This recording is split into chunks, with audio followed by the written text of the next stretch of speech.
Yo, salut à tous, c'est Locan et bienvenue dans cette vidéo dans laquelle je reçois du nouveau matériel Unify et c'est pour le coup du vrai nouveau matériel. C'est pas une Unify Dream Machine Pro qui est sortie il y a quelques mois maintenant, c'est pas un Switch XG qui est sorti il y a quelques mois, c'est pas un Switch PoE, c'est réellement un produit qui vient de sortir, c'est la borne Wi-Fi 6 Lite. Alors je vous propose, j'ai juste ouvert le carton ici, mais j'ai rien déballé. Réellement, c'est un unboxing comme dans les grands jours, comme dans les gros déballages d'iPad, tout ça. Et Unify est très généreux parce qu'on reçoit juste une borne Wi-Fi. Mais vous voyez la taille du carton, c'est assez dramatique, on peut le dire en fait. Ils pourraient vraiment faire des cartons plus petits parce que déjà ça leur coûte cher. Et puis l'empreinte elle est pas ouf là, avec des trucs comme ça. Bref, la borne Unify 6, c'est ça. On a ce gros carton immense là, pour ça. Les gars, franchement, il y a mieux à faire. Et donc cette petite borne, Unify 6 Lite, comme vous le voyez, c'est la dernière année de chez Unify. C'est la borne Wi-Fi 6, la première borne Wi-Fi 6 de Unify qu'on va tester aujourd'hui. Alors dans un premier temps, on va faire le déballage de cette borne. C'est donc évidemment la première borne qui respecte le standard Wi-Fi 6, le 802.11.AX. Il n'y a pas de point, 802.11AX tout simplement. Et elle vient chez moi remplacer une Nano HD. Avantageusement ou pas, je sais pas, c'est une petite borne, elle vaut moins de 200 €. Il y a la version long range qui est à 150 € si je dis pas de bêtises. Je suis en attente pour le moment et quand elle sortira, boum, je l'achèterai de suite pour vous en faire une review également. Donc abonnez-vous à cette chaîne, activez les petites notifications, etc. parce qu'il y aura des reviews à venir.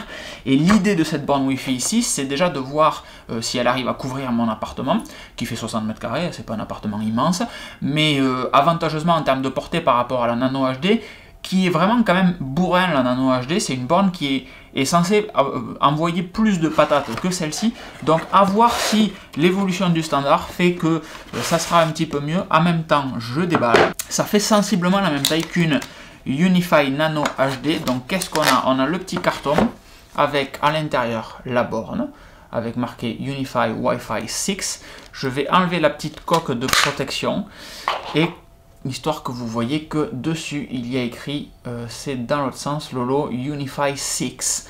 Et derrière on a le Unify 6 Lite qui est indiqué.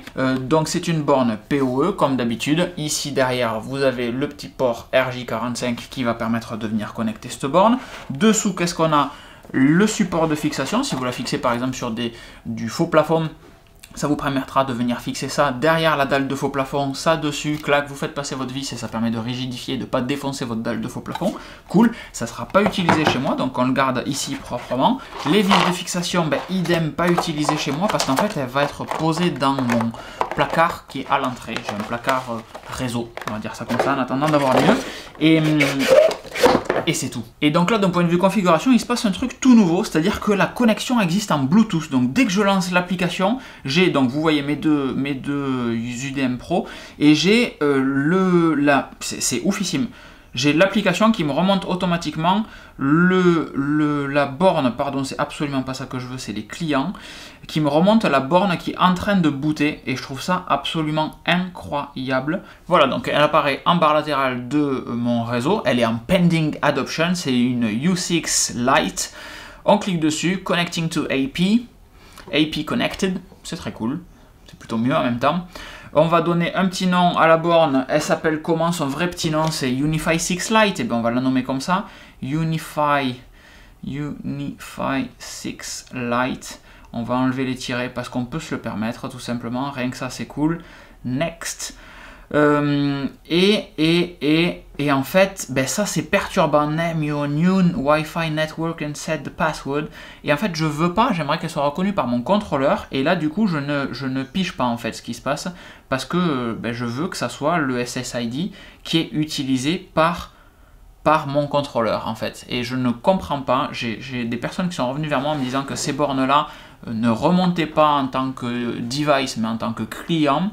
Et c'est un petit peu la même limonade là, je vous avoue, je suis un peu paumé. Je retourne donc dans mes devices ici, et là on a un upgrade on va faire l'upgrade et on va voir ce qui va se passer dans la foulée. Voilà, l'upgrade est fait, la borne est maintenant en pending adoption, on va faire un adopt, tout simplement, adopting, et donc effectivement il y avait peut-être un souci sur le firmware initial, et vraiment il fallait, je pense, faire annuler sur la première configuration, qui du coup aurait fait une configuration en Bluetooth, apparemment, je trouve ça bizarre, au lieu de... Je me suis pas vraiment renseigné s'il y avait des... Apparemment, ces bornes ont des capacités de synchronisation en Bluetooth, comme les bornes qu'on a, comme les UDM Pro, etc., que vous pouvez associer directement avec votre téléphone, en Bluetooth en lançant l'application. C'est le moment que je choisis pour vous expliquer qu'il s'agit de Mumimo en 2.2, donc la version versus la version long range qui sera du Mumimo 4.4. Donc avec un débit bien plus important. J'ai aucune idée de ce que supporte le MacBook Air, le MacBook Pro, les Mac Mini, etc. Les dernières machines d'Apple, et il y a beaucoup d'Apple pour ceux qui ne sont pas abonnés à cette chaîne. J'ai aucune idée des spécifications techniques. Donc est-ce que le 2.2 sera saturé parce que c'est du 4.4 à l'intérieur? Est-ce qu'il me faudra, ou est-ce que le 2.2 suffira? On va voir dans un deuxième temps. Pendant ce temps, l'U6 Lite, elle est en cours de provisioning, en provisioning du coup tout court. Donc on va la renommer, comme je disais tout à l'heure, UniFi 6 Lite. Cette fois-ci, ça prend bien la modif. On fera un petit refresh après, on fait un petit save tout simplement. Et voilà, la borne est connectée et elle est maintenant réellement dans mes clients à côté de mon UniFi Nano HD. Ça, c'est cool. Donc, ça veut dire qu'elle va propager différents réseaux. Et c'est là que je veux voir les réseaux qui sont configurés dessus. Donc, on descend tout en bas de la borne, comme vous le voyez ici, clac, et on vient sur WLANs. Wireless LANs, du coup je vous apprends rien, et on voit que je produis bien en channel 6 mon Locans Wi-Fi, mon guest Wi-Fi, et en channel 48 du coup mon Locans Wi-Fi, et à nouveau mon guest Wi-Fi, donc c'est bon, tout est nominal. On va tenter un truc un petit peu plus joueur, on va aller ici, je sais jamais où c'est, je crois que c'est dans configure, et on va faire un disable de la Nano HD pour voir si, attention ça va être tout noir, pour voir si on prend le relais sur la Wi-Fi 6.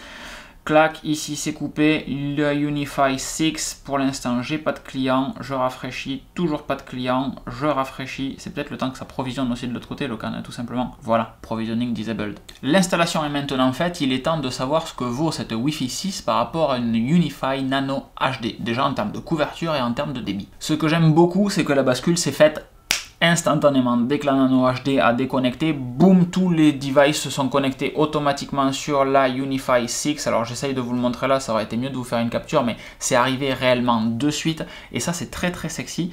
Et en termes de portée, j'ai l'impression que c'est vraiment bon. J'avais un petit peu peur que ça soit moins performant que la Nano HD. Je suis au point le plus loin par rapport à mon caisson, et je suis toujours en full qualité. Donc maintenant on va faire des petits tests de débit et voir ce que ça donne. Comment fait-on sur Mac pour savoir combien de canaux sont utilisés par votre machine? Et bien c'est très simple, dans la barre des menus en haut, il y a le logo Wi-Fi et vous allez cliquer en appuyant sur le bouton, sur la touche option de votre clavier, et en bas là, vous avez le TSS, ça là. Le TSS, c'est le NSS, pardon, c'est le nombre de flux utilisés. Donc dans le cas présent, 2, je suis sur l'UniFi Nano ici, donc ça veut dire que le MacBook Air ne gère que 2 canaux. Deuxième partie de cette vidéo, après une journée entière à jouer avec cette Wi-Fi 6 Lite et l'UniFi 6 Lite, même pas une Wi-Fi 6 Lite, et en comparaison du Nano HD, les performances sont légèrement meilleures sur l'UniFi 6 Lite, parce que tout simplement on utilise toujours 2 canaux, c'est du Wi-Fi Mumimo. Alors on utilise toujours 2 canaux, je m'explique, l'ordi de test que j'ai n'utilise que 2 streams en fait. C'est un MacBook Air M1, donc late 2020, il n'utilise que 2 streams, donc que l'UniFi Nano HD utilise 4 canaux simultanés, que ce soit du Mumimo 4.4 ou que ça soit sur l'UniFi Lite 6, enfin bon, vous m'avez compris, la Wi-Fi 6 du 2.2 en Wi-Fi Mumimo, et bien en fait pour moi ça change rien, puisque dans tous les cas, le MacBook Air n'utilise que 2 canaux. Ceci étant dit, les débits sont légèrement meilleurs avec la borne Wi-Fi 6, avec l'UniFi 6 Lite, parce qu'on passe de 80 mégabits par seconde, 80 mégaoctets par seconde réel de transfert sur mon réseau, en utilisation réelle, donc transfert en FTP ou via le Finder de mon MacBook Air sur le NAS qui est branché sur un switch XG en 10 gigabits. On passe de 80 mégaoctets par seconde à 90-95 mégaoctets par seconde, donc on n'est pas loin de saturer du gigabit avec cette borne Wi-Fi 6, donc c'est très très bien.